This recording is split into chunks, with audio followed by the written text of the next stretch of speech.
Good morning everyone, I am Parul. Today's our next topic is the political symbols. Last time हम पढ़ रहे थे कि France में जब क्रांति आई थी तो जो ह्यूमन राइट्स थे उनके बारे में क्या डिक्लेरेशन हुआ था। अभी है पॉलिटिकल सिंबल। आज़ाद होने के बाद उन्होंने कौन कौन से सिंबल्स जो थे वो स्थापित किए। Broken chain, act of becoming free. Broken chain, उन्होंने उस चैन को तोड़ दिया जो स्लेव वो खरीदते थे, यानी कि उनको फ्री करने का। ठीक है, उस चेन को उन्होंने तोड़ दिया। Bundle of road, strength lies in unity. और उन्होंने कहा कि हमें छड़ी की तरह सिंगल नहीं रहना है, हमें एक बंडल में यानी कि यूनिटी में रहना है। अगर हम अलग हुए तो दोबारा से गुलाम हो जाएंगे। थर्ड था उनका आई विद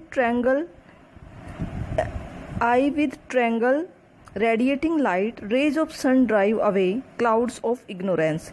त्रिभुज विकर्ण, ट्रैंगल जो उनका रेडिएशन था प्रकाश के साथ और सूरज की किरणों के साथ, उनके यहाँ जो अज्ञानता थी, जो इग्नोरेंस थी, उसको दूर करना।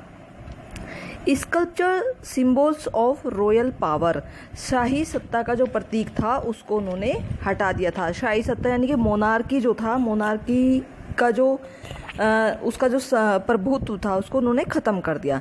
Snack biting its tail, ring has no beginning और एंड सिंबल ऑफ।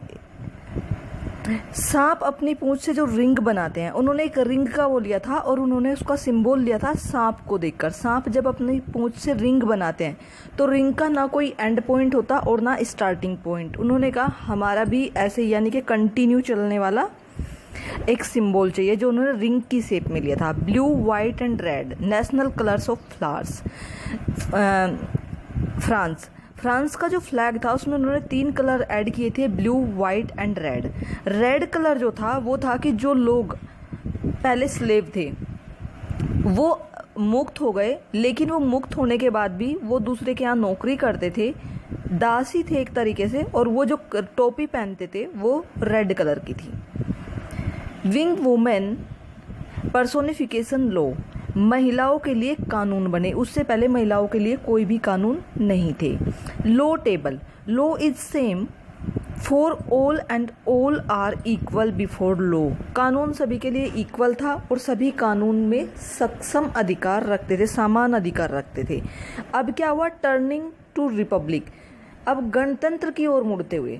अब इन्होंने मोनार्की जो था खत्म कर दिया और अब ये फ्री हो गए, डेमोक्रेटिक हो गए और अब ये गणतंत्र की तरफ मुड़ने लगे। Louis 16 sign secret negotiation with the Persia. Louis 16 ने बिना किसी को बताए गुप्त तरीके से पर्सिया के साथ एक वार्ता पर हस्ताक्षर किए। But in 1792 national assembly राइज्ड war against Persia, Australia and many people joint army. लेकिन अब क्या हुआ, 1792 में नेशनल असेंबली जो थी वो पर्सिया, ऑस्ट्रिया के खिलाफ उन्होंने युद्ध शुरू किया और जिसमें कई लोगों को सेना में शामिल किया गया था। Patriotic song the song was the Marseillaise compose by the poet Rouget de Lisle. It was sing for the first time of volunteers from Marseilles as they marched into the Persia and so got its name. Marseilles is now national anthem of Europe. कवि रोगडे जो थे उन्होंने एक poem लिखी और उस poem को उन्होंने देशभक्ति के गीत के तरह से गाया मार्सेल्स में। यह पहली बार था कि मार्सेल्स ने जो काम जो स्वयं सेवकों द्वारा किया गया था, इससे पहले किसी को राइट नहीं था। उनका मोनार्की में क्या था, उनके रूल्स,